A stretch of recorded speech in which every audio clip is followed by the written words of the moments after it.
Welcome to ABN Andhra Jyothi analysis. Jagan ఇవాళ మరొక ప్రకటన చేశారు. వచ్చే ఎన్నికలకు మావిగన్ నినాదంతోనే ఎన్నికలకు పోబోతున్నాం. మావిగన్ అనేది మా నినాదం, అమరావతి అనేది చంద్రబాబు గారి నినాదం. ప్రజలే ఎవరికి మద్దతు ఇస్తారో చూసుకుందాం అనేటువంటి అంశాన్ని జగన్ మాట్లాడారు.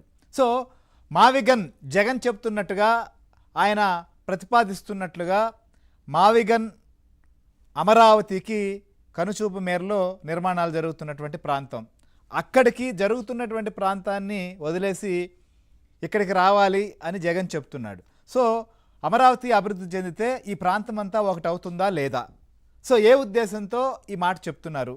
అమరావతి అనే అంశాన్ని అమరావతిని ఇప్పటికీ కూడా జగన్మోహన్ రెడ్డి కానీ వైసీపీ కానీ అంగీకరించే పరిస్థితుల్లో లేదు అనేటువంటి విషయాన్ని మరొకసారి జగన్ మాటల్లో తేటతెల్లమైందనేది స్పష్టంగా అర్థం చేసుకోవచ్చు. నిన్నగాక మొన్న సిఆర్డీఏ పరిరక్షణ పేరుతో, రైతులకు మద్దతు పేరుతో వెళ్ళినటువంటి వైఎస్ఆర్సీపీ నాయకులు అక్కడ రైతులు తిరుగుబాటు చేయడం, రైతుల నుంచి నిరసన వ్యక్తం చేయడం, తర్వాత మళ్ళీ అక్కడ పరస్పరం గొడవ, ఇవన్నిటిని నేపథ్యంలో ఒకవైపు ఈ విషయాన్ని అమరావతి ప్రాంత రైతులకు లేదా అక్కడ జరుగుతున్నటువంటి వాటిపైన అన్యాయం జరుగుతుంది, లేకపోతే అక్కడ కన్స్ట్రక్షన్స్లో అధికంగా ధరలు కోట్ చేశారు, అక్కడ అవినీతి జరుగుతుంది అని చెప్తున్నటువంటి జగన్ ఇంకొక వైపు అసలు ఇది అవసరమే లేదు అనేటువంటి అంశాన్ని కూడా మళ్ళీ చెప్తున్నటువంటి మాట.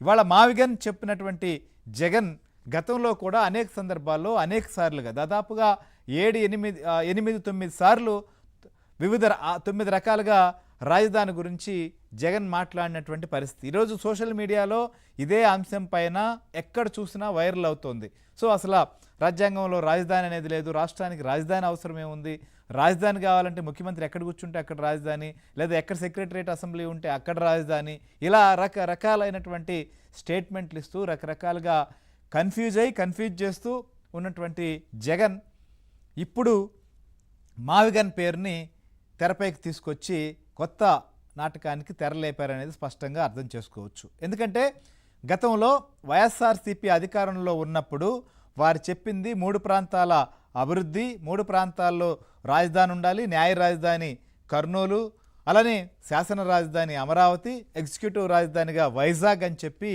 వీరే చెప్పారు. సో ఎన్నికల్లో ఓటమి తర్వాత ఖచ్చితంగా ఏడాది తిరక్క ముందు నుంచే మళ్ళీ మాట మార్చి ఇప్పుడు మావిగన్ అనేటువంటి దానికి వచ్చారు. సో ఇంకా 3 ఇయర్స్ పీరియడ్ ఉంది, ఆ లోపల మావిగనే ఉంటుందా, మళ్ళీ ఇంకేమన్నా మారుతుందా ఏంటి అనేది కూడా వాళ్ళకే తెలియాలి. ఎందుకంటే రకరకాలైనటువంటి పరిస్థితి, ఒక్కొక్క టైంలో ఒక్కొక్క రకమైనటువంటి స్టేట్మెంట్ ఇవ్వడం ఏంటి, సరే ఏదో ఒక దానికి ఒక నిర్ణయానికి కట్టుబడ్డారా, ఒక విషయానికి మీద ఉన్నారా అంటే అది లేనటువంటి పరిస్థితి. అమరావతి ప్రతిపాదన వచ్చినప్పుడు అమరావతి రాష్ట్రానికి మధ్యలో ఉంటుంది, 30,000 ఎకరాలకు పైగా రాజధానికి కనీసం కావాల్సినటువంటి పరిస్థితి అని ఆ రోజు అసెంబ్లీలో జగన్మోహన్ రెడ్డి చెప్పాడా లేదా, ఆయన మాట్లాడారా లేదా?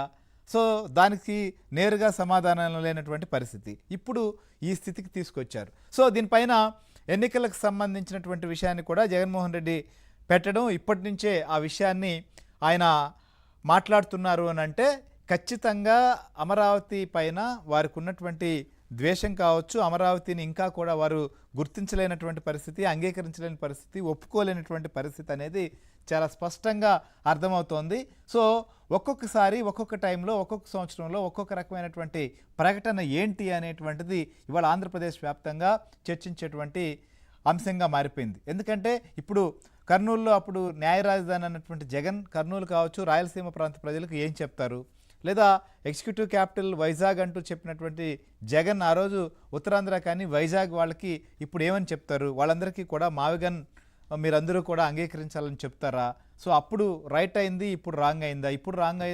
ఇప్పుడు రాంగ్ అనుకుంటున్నది రేపు రైట్ కాదనేటువంటిది ఏమైనా ఉందా అమరావతి విషయంలో అనేటువంటిది ఇప్పుడు అనేక రకాలైనటువంటి ప్రశ్నలు తలెత్తుతున్నాయి. ఎందుకంటే ఇవాళ జగన్మోహన్ రెడ్డి సుదీర్ఘ ప్రెస్ మీట్లో ఆయన చేసినటువంటి కామెంట్స్ వల్లే ఈ చర్చకు కూడా అవకాశం వచ్చింది. సో అమరావతి విషయం పైన జగన్ ఏం మాట్లాడారు, దీని వెంటనే కూడా ముఖ్యమంత్రి చంద్రబాబు నాయుడు ఇవాళ గూడూరు నియోజకవర్గం చిల్లకూరు మండలం పున్నపవారిపాలెంలో జరిగినటువంటి సభలో కూడా ఇదే విషయాన్ని దానికి కౌంటర్గా మాట్లాడినటువంటి పరిస్థితి కూడా ఉంది. సో జగన్ ఏం మాట్లాడారు, ముఖ్యమంత్రి ఏం మాట్లాడారో కూడా చూద్దాం ఇప్పుడు. My next election would be fought on the battle